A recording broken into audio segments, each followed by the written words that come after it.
दोपहर में उस सोने आंगन में पैर रखते हुए मुझे ऐसा जान पड़ा मानो उस पर किसी शाप की छाया मंडरा रही हो।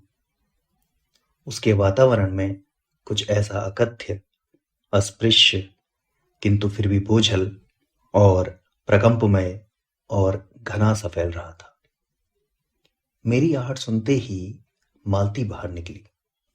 मुझे देखकर, पहचान कर उसकी मुरझाई हुई मुखमुद्रा तनिक से मीठे विस्मय से जागी सी और फिर पूर्ववत हो गई। उसने कहा, आ जाओ। और बिना उत्तर की प्रतीक्षा किए भीतर की ओर चली। मैं भी उसके पीछे हो लिया। भीतर पहुंचकर मैंने पूछा, वे यहां नहीं है? अभी आए नहीं, दफ्तर में है। थोड़ी देर में आ जाएंगे। कोई 1:30-2 बजे आया करते हैं। कब के गए हुए हैं? सवेरे उठते ही चले जाते हैं। मैं कर पूछने को हुआ, और तुम इतनी देर क्या करती हो? पर फिर सोचा, आते ही एकाएक प्रश्न ठीक नहीं है। मैं कमरे के चारों ओर देखने लगा। मालती एक पंखा उठा लाई और मुझे हवा करने लगी। मैंने आपत्ति करते हुए कहा, नहीं, मुझे नहीं चाहिए। पर वह नहीं मानी। बोली, वाह, चाहिए कैसे नहीं? इतनी धूप में तो आए हो। यहां तो। मैंने कहा, अच्छा, लाओ, मुझे दे दो। वह शायद ना करने वाली थी, पर तभी दूसरे कमरे से शिशु के रोने की आवाज सुनकर उसने चुपचाप पंखा मुझे दे दिया और घुटनों पर हाथ टेक कर एक थकी हुई हम्म करके उठी और भीतर चली गई। मैं उसके जाते हुए दुबले शरीर को देखकर सोचता रहा, यह क्या है? यह कैसी छाया सी इस घर पर छाई हुई है? मालती मेरे दूर के रिश्ते की बहन है, किंतु उसे सखी कहना ही उचित है, क्योंकि हमारा परस्पर संबंध सख्य का ही रहा है। हम बचपन से इकट्ठे खेले हैं, इकट्ठे लड़े और पिटे हैं। हमारी पढ़ाई भी बहुत सी इकट्ठे ही हुई थी, और हमारे व्यवहार में सदा सख्य की स्वेच्छा और स्वच्छंदता रही है। वह कभी भ्रातृत्व के या बड़े छोटेपन के बंधनों में नहीं घिरा। मैं आज कोई 4 वर्ष बाद उसे देखने आया हूं। जब मैंने उसे इससे पूर्व देखा था, तब वह लड़की ही थी। अब वह विवाहिता है, एक बच्चे की मां भी है। इससे कोई परिवर्तन उसमें आया होगा, और यदि आया होगा तो क्या, यह मैंने अभी तक सोचा नहीं था। किंतु अब उसकी पीठ की ओर देखता हुआ मैं सोच रहा था, यह कैसी छाया इस घर पर छाई हुई है, और विशेषतया मालती पर। मालती बच्चे को लेकर लौट आई और फिर मुझसे कुछ दूर नीचे बिछी हुई दरी पर बैठ गई। मैंने अपनी कुर्सी घुमाकर कुछ उसकी ओर उन्मुख होकर पूछा, इसका नाम क्या है? मालती ने बच्चे की ओर देखते हुए उत्तर दिया, नाम तो कोई निश्चित नहीं किया, वैसे टिटी कहते हैं। मैंने उसे बुलाया, टिटी, टीटी, आजा। पर वह अपनी बड़ी बड़ी आंखों से मेरी ओर देखता हुआ अपनी मां से चिपट गया और रुआंसा सा होकर कहने लगा। मालती ने फिर उसकी ओर एक नजर देखा और फिर बाहर आंगन की ओर देखने लगी। काफी देर मौन रहा। थोड़ी देर तक तो वह मौन आकस्मिक ही था, जिसमें मैं प्रतीक्षा में था कि मालती कुछ पूछे। किंतु उसके बाद एकाएक मुझे ध्यान हुआ, मालती ने कोई बात ही नहीं की।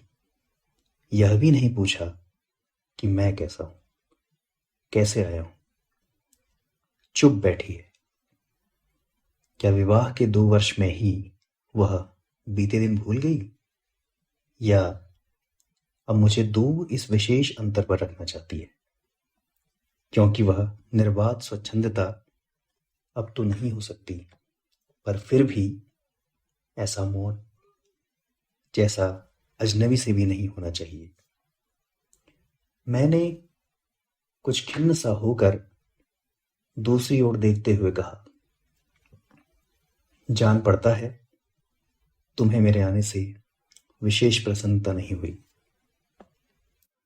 उसने एकाएक चौंक कर कहा, हम्म? यह प्रश्नसूचक था, किंतु इसलिए नहीं कि मालती ने मेरी बात नहीं सुनी थी, केवल विस्मय के कारण। इसलिए मैंने अपनी बात दोहराई नहीं, चुप बैठा रहा। मालती कुछ बोली ही नहीं। तब थोड़ी देर बाद मैंने उसकी ओर देखा। वह एकटक मेरी ओर देख रही थी, किंतु मेरे उधर उन्मुख होते ही उसने आंखें नीची कर ली। फिर भी मैंने देखा, उन आंखों में कुछ विचित्र सा भाव था, मानो मालती के भीतर कहीं कुछ चेष्टा कर रहा हो, किसी बीती हुई बात को याद करने की, किसी बिखरे हुए वायुमंडल को पुनः जगाकर गतिमान करने की, किसी टूटे हुए व्यवहार तंतु को पुनरुज्जीवित करने की, और चेष्टा में सफल न हो रहा हो। वैसे जैसे देर से प्रयोग में न लाए हुए अंग को व्यक्ति एकाएक उठाने लगे और पाए कि वह उठता ही नहीं है, चिर विस्मृति में मानो मर गया है, उतने क्षीण बल से, यद्यपि वह सारा प्राप्य बल है, उठ नहीं सकता। मुझे ऐसा जान पड़ा मानो किसी जीवित प्राणी के गले में किसी मृत जंतु का तौक डाल दिया गया हो। वह उसे उतार कर फेंकना चाहे, पर उतार न पाए। तभी किसी ने किवाड़ खटखटाए। मैंने मालती की ओर देखा, पर वह हिली नहीं। जब किवाड़ दूसरी बार खटखटाए गए, तब वह शिशु को अलग करके उठी और किवाड़ खोलने गई। वे यानी मालती के पति आए। मैंने उन्हें पहली बार देखा था। यद्यपि फोटो से उन्हें पहचानता था। परिचय हुआ। मालती खाना तैयार करने आंगन में चली गई और हम दोनों भीतर बैठकर बातचीत करने लगे, उनकी नौकरी के बारे में, उनके जीवन के बारे में, उस स्थान के बारे में और ऐसे अन्य विषयों के बारे में जो पहले परिचय पर उठा करते हैं, एक तरह का स्वरक्षात्मक कवच बनकर। मालती के पति का नाम है महेश्वर। वह एक पहाड़ी गांव में सरकारी डिस्पेंसरी के डॉक्टर हैं। उसी हैसियत से इन क्वार्टरों में रहते हैं। प्रातःकाल 7 बजे डिस्पेंसरी चले जाते हैं और 1:30 या 2 बजे लौटते हैं। उसके बाद दोपहर भर छुट्टी रहती है। केवल शाम को 1-2 घंटे फिर चक्कर लगाने के लिए जाते हैं। डिस्पेंसरी के साथ के छोटे से अस्पताल में पड़े हुए रोगियों को देखने और अन्य जरूरी हिदायतें करने। उनका जीवन भी बिल्कुल एक निर्दिष्ट ढर्रे पर चलता है।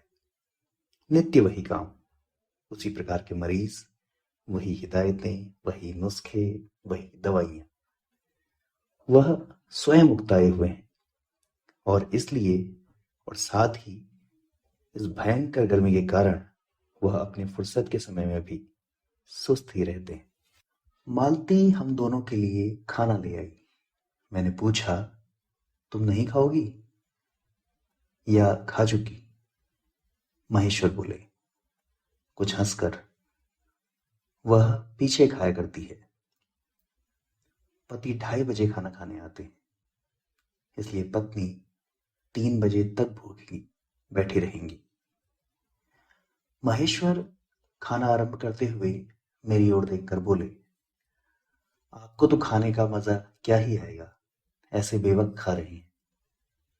मैंने उत्तर दिया, वाह, देर से खाने पर तो और अच्छा लगता है। भूख बड़ी हुई होती है, पर शायद मालती बहन को कष्ट होगा। मालती टोक कर बोली, मेरे लिए तो यह नई बात नहीं है, रोज ही ऐसा होता है। मालती बच्चे को गोद में लिए हुए थी। बच्चा रो रहा था, पर उसकी ओर कोई भी ध्यान नहीं दे रहा था। मैंने कहा, यह रोता क्यों है? मालती बोली, हो ही गया है चिड़चिड़ा सा, हमेशा ही ऐसा रहता है। फिर बच्चे को डांट कर कहा, चुप कर, जिससे वह और भी रोने लगा। मालती ने भूमि पर बिठा दिया और बोली, अच्छा ले, रो ले, और रोटी लेने आंगन की ओर चली गई। जब हमने भोजन समाप्त किया तब 3 बजने वाले थे। महेश्वर ने बताया कि उन्हें आज जल्दी अस्पताल जाना है। यहाँ 1-2 चिंताजनक केस आए हुए हैं, जिनका ऑपरेशन करना पड़ेगा। 2 की शायद टांग काटनी पड़े, गैंग्रीन हो गया है। थोड़ी ही देर में वह चले गए। मालती किवाड़ बंद कराई और मेरे पास बैठने ही लगी थी कि मैंने कहा, अब खाना तो खा लो, मैं उतनी देर टिटी से खेलता हूं। वह बोली, खा लूंगी, मेरे खाने की कौन बात है, किंतु चली गई। मैं टिटी को हाथ में लेकर झुलाने लगा, जिससे वह कुछ देर के लिए शांत हो गया। दूर शायद अस्पताल में ही 3 खड़के। एकाएक मैं चौंका। मैंने सुना मालती वहीं आंगन में बैठी अपने आप ही एक लंबी सी थकी हुई सांस के साथ कह रही है, 3 बज गए। मानो बड़ी तपस्या के बाद कोई कार्य संपन्न हो गया। थोड़ी ही देर में मालती फिर आ गई। मैंने पूछा, तुम्हारे लिए कुछ बचा भी था? सब कुछ तो बहुत था। हाँ, बहुत था। भाजी तो सारी मैं ही खा गया था, वहां बचा कुछ होगा नहीं। यों ही रोब तो न जमाओ कि बहुत था, मैंने हंसकर कहा। मालती मानो किसी और विषय की बात कहती हुई बोली, यहां सब्जी अब्जी तो कुछ होती ही नहीं, कोई आता जाता है तो नीचे से मंगा लेते हैं। मुझे आए 15 दिन हुए हैं, जो सब्जी साथ लाए थे वही अभी बढ़ती जा रही है। मैंने पूछा, नौकर कोई नहीं है? कोई ठीक मिला नहीं, शायद 1-2 दिन में हो जाए। बर्तन भी तुम ही मांजती हो? और कौन? कहकर मालती क्षण भर आंगन में जाकर लौट आई। मैंने पूछा, कहाँ गई थी? आज पानी ही नहीं है, बर्तन कैसे मजेंगे? क्यों, पानी को क्या हुआ? रोज ही होता है, कभी वक्त पर तो आता नहीं। आज शाम को 7 बजे आएगा, तब बर्तन मजेंगे। चलो, तुम्हें 7 बजे तक छुट्टी हुई। कहते हुए मैं मन ही मन सोचने लगा, अब इसे रात के 11 बजे तक काम करना पड़ेगा। छुट्टी क्या खाक हुई? यही उसने कहा। मेरे पास कोई उत्तर नहीं था, पर मेरी सहायता टिटी ने की। एकाएक फिर रोने लगा और मालती के पास जाने की चेष्टा करने लगा। मैंने उसे दे दिया। थोड़ी देर फिर मौन रहा। मैंने जेब से अपनी नोटबुक निकाली और पिछले दिनों के लिखे हुए नोट देखने लगा। तब मालती को याद आया कि उसने मेरे आने का कारण तो पूछा नहीं, और बोली, यहां आए कैसे? मैंने कहा ही तो। अच्छा, अब याद आया, तुमसे मिलने आया था, और क्या करने? तो 2 एक दिन रहोगे ना? नहीं, कल चला जाऊंगा, जरूरी जाना है। मालती कुछ नहीं बोली। कुछ खिन्न सी हो गई। मैं फिर नोटबुक की तरफ देखने लगा। थोड़ी देर बाद मुझे भी ध्यान हुआ, मैं आया तो हूं मालती से मिलने, किंतु यहाँ वह बात करने को बैठी है और मैं पढ़ रहा हूं। पर बात भी क्या की जाए? मुझे ऐसा लग रहा था कि इस घर पर जो छाया घिरी हुई है वह अज्ञात रहकर भी मानो मुझे भी वश में कर रही है। मैं भी वैसा ही नीरस निर्जीव सा हो रहा हूं, जैसे यह घर, जैसे मालती। मैंने पूछा, तुम कुछ पढ़ती लिखती नहीं? मैं चारों ओर देखने लगा कि कहीं किताबें दिख पड़े। यहां, कहकर मालती थोड़ा हंस दी। वह हंसी कह रही थी, यहां पढ़ने को है क्या? मैंने कहा, अच्छा, मैं वापस जाकर जरूर कुछ किताबें भेजूंगा। और वार्तालाप फिर समाप्त हो गया। थोड़ी देर बाद मालती ने फिर पूछा, आए कैसे हो? लारी में? पैदल? इतनी दूर? बड़ी हिम्मत की। आखिर तुमसे मिलने आया हूं। ऐसे ही आए हो? नहीं, कुली पीछे आ रहा है, सामान लेकर। मैंने सोचा बिस्तरा ले ही चलूं। अच्छा किया, यहां तो बस। कहकर मालती चुप रह गई। फिर बोली, तब तुम थके होंगे, लेट जाओ। नहीं, बिल्कुल नहीं थका। रहने भी दो, थके नहीं। भला थके हैं? और तुम क्या करोगी? मैं बर्तन मांज रखती हूँ, पानी आएगा तो धुल जाएंगे। मैंने कहा, वाह, क्योंकि और कोई बात मुझे सूझी नहीं। थोड़ी देर में मालती उठी और चली गई, टिटी को साथ लेकर। तब मैं भी लेट गया और छत की ओर देखने लगा। मेरे विचारों के साथ आंगन से आती हुई बर्तनों के घिसने की खन खन ध्वनि मिलकर एक विचित्र, एक स्वर उत्पन्न करने लगी, जिसके कारण मेरे अंग धीरे धीरे ढीले पड़ने लगे। मैं ऊँघने लगा। एकाएक वह एक स्वर टूट गया, मौन हो गया। इससे मेरी तंद्रा भी टूटी। मैं उस मौन में सुनने लगा। 4 खड़क रहे थे और इसी का पहला घंटा सुनकर मालती रुक गई थी। वही 3 बजे वाली बात मैंने फिर देखी, अब की बार उग्र रूप में।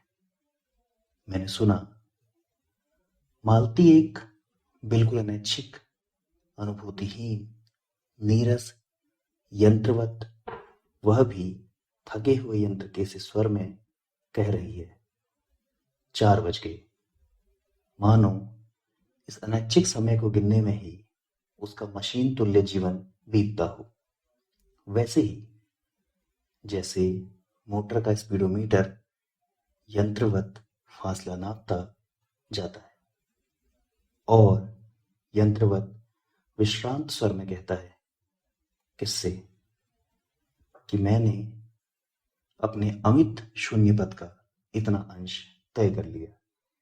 न जाने कब कैसे मुझे नींद आ गई। तब 6 कभी के बज चुके थे जब किसी के आने की आहट से मेरी नींद खुली और मैंने देखा कि महेश्वर लौट आए हैं और उनके साथ ही बिस्तर लिए हुए मेरा कुली।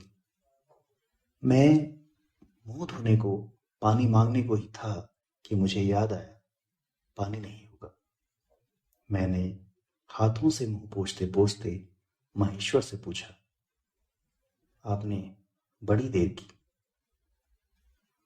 उन्होंने किंचित ग्लानि भरे स्वर में कहा, हाँ, आज वह गैंग्रीन का ऑपरेशन करना ही पड़ा।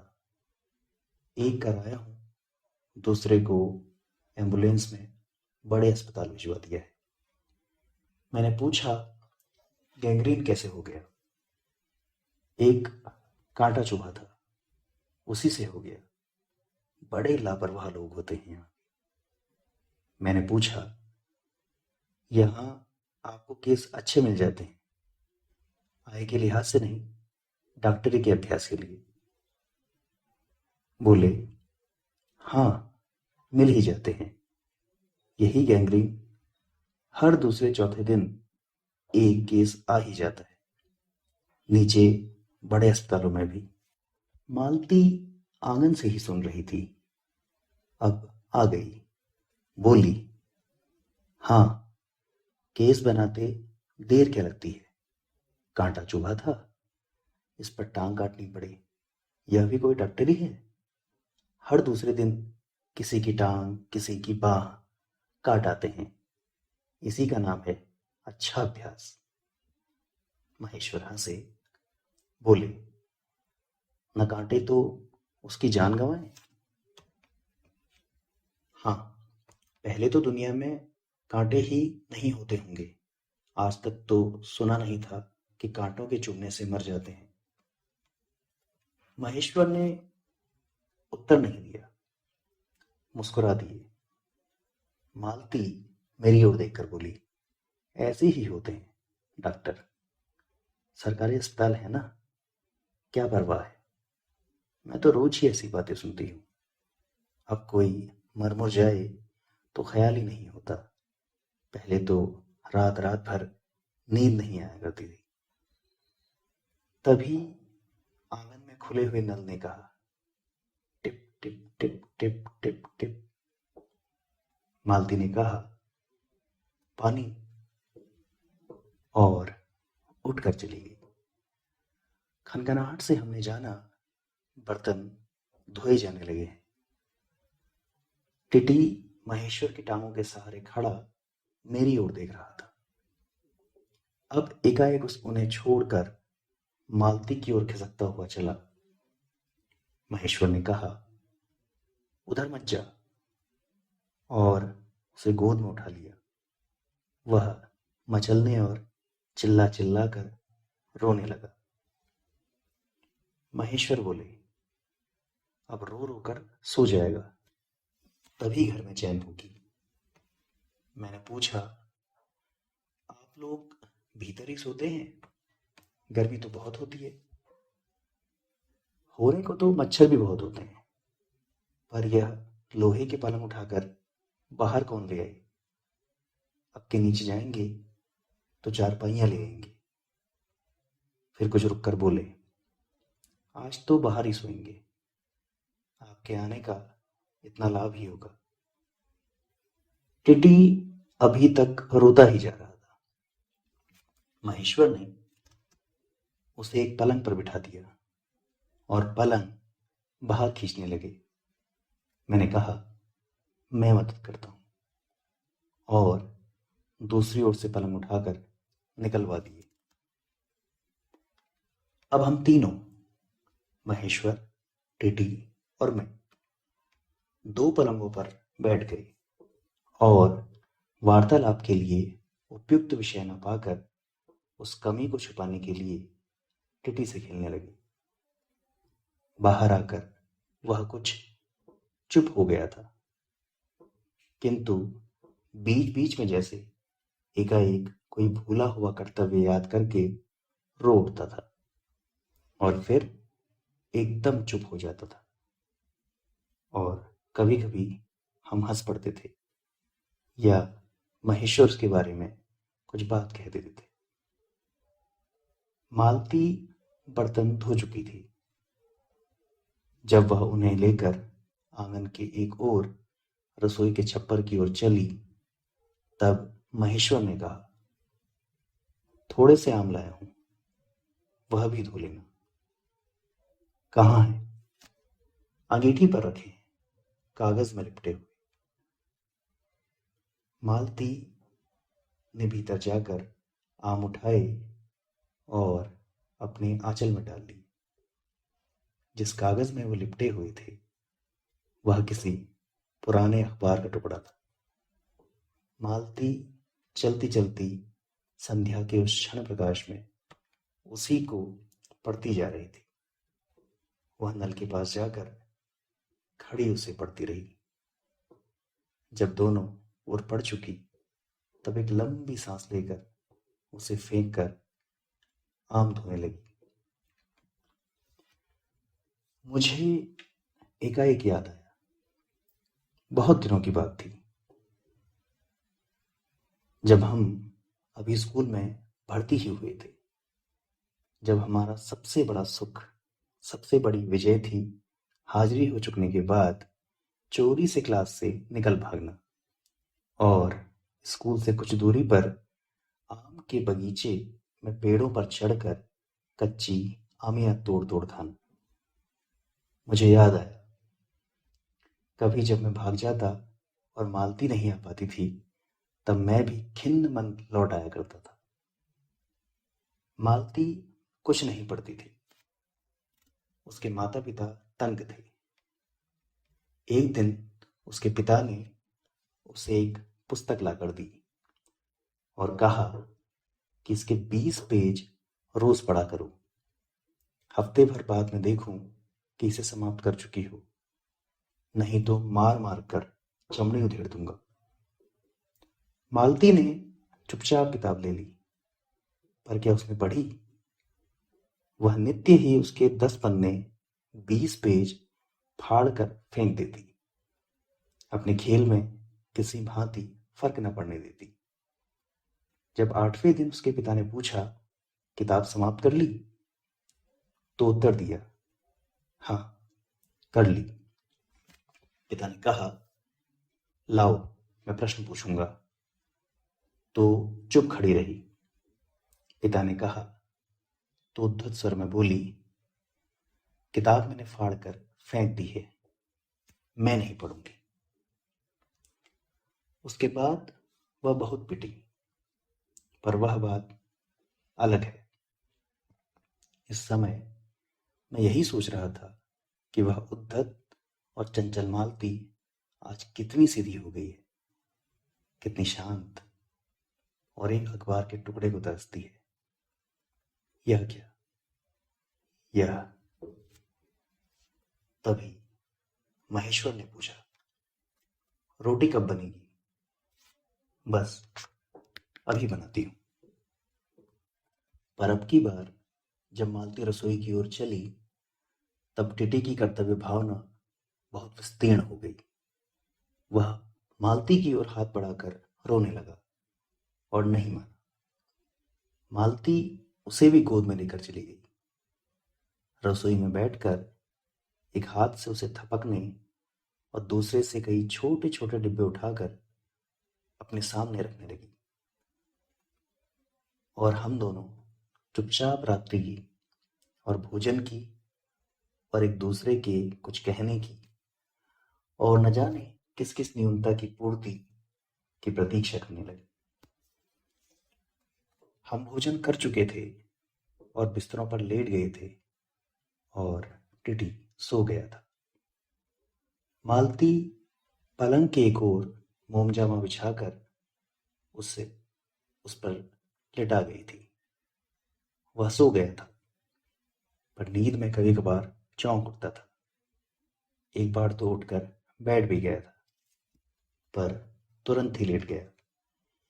मैंने महेश्वर से पूछा, आप तो थके होंगे, सो जाइए। वह बोले, थके तो आप अधिक होंगे, 18 मील पैदल चलकर आए। किंतु उनके सर ने मानो जोड़ दिया, थका तो मैं भी हूं। मैं चुप रहा। थोड़ी देर में किसी अपर संज्ञा ने मुझे बताया, वह ऊँघ रहे हैं। तब लगभग 10:30 बजे थे। मालती भोजन कर रही थी। मैं थोड़ी देर मालती की ओर देखता रहा।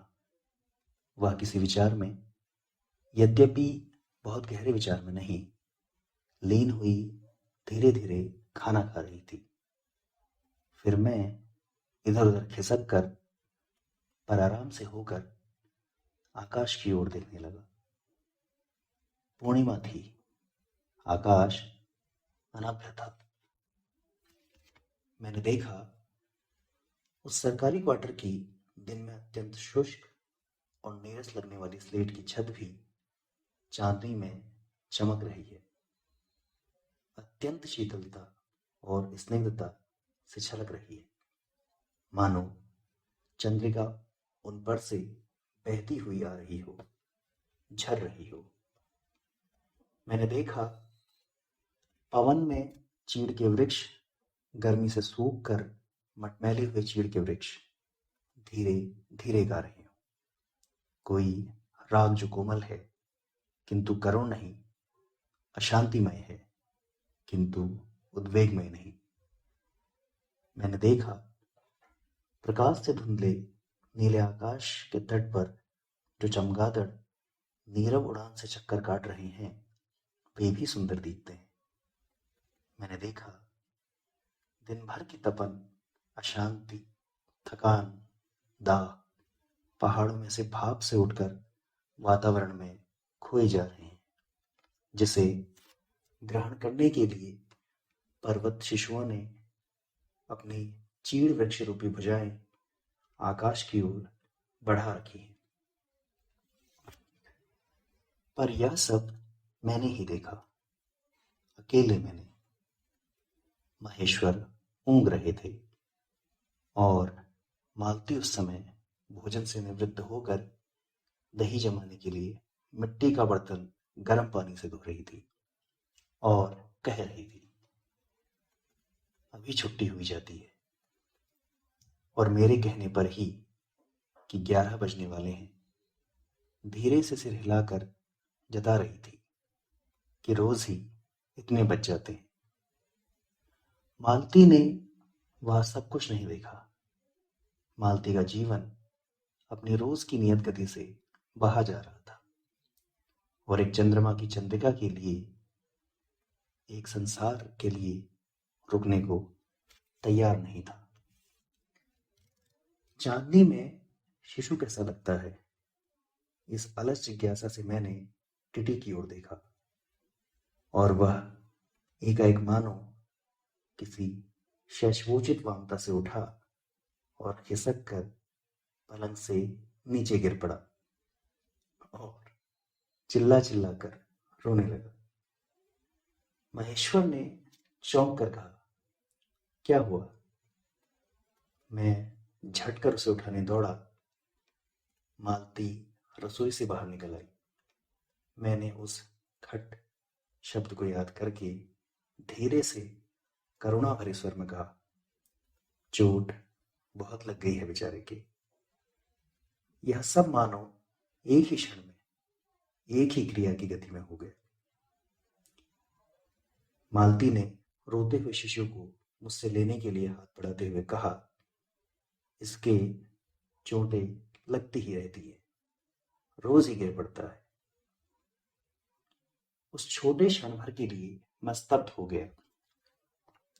फिर एकाएक मेरे मन ने, मेरे समूचे अस्तित्व ने विद्रोह के स्वर में कहा।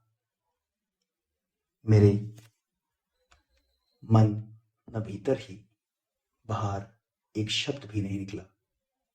माँ, युवती माँ, यह तुम्हारे हृदय को क्या हो गया है, जो तुम अपने एकमात्र बच्चे के गिरने पर ऐसी बात कह सकती हो, और यह अभी, जब तुम्हारा सारा जीवन तुम्हारे आगे है। और तब एकाएक मैंने जाना कि वह भावना मिथ्या नहीं है।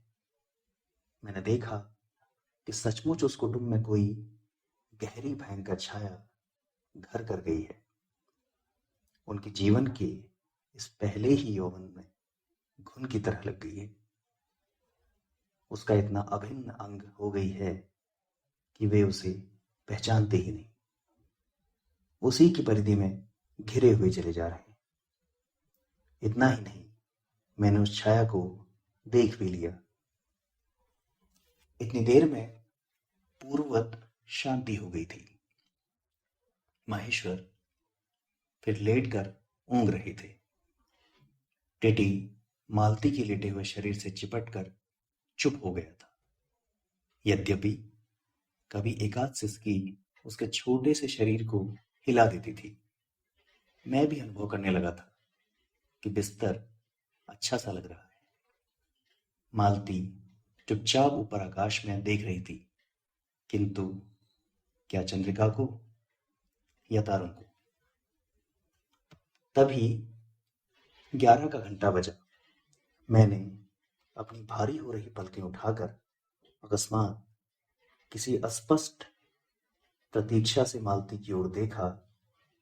11 के पहले घंटे की धड़कन के साथ ही मालती की छाती एकाएक फफोले की भांति उठी और धीरे धीरे बैठने लगी, और घंटा ध्वनि के कंपन के साथ ही मुंह खो जाने वाली आवाज में उसने कहा, 11 बज गए।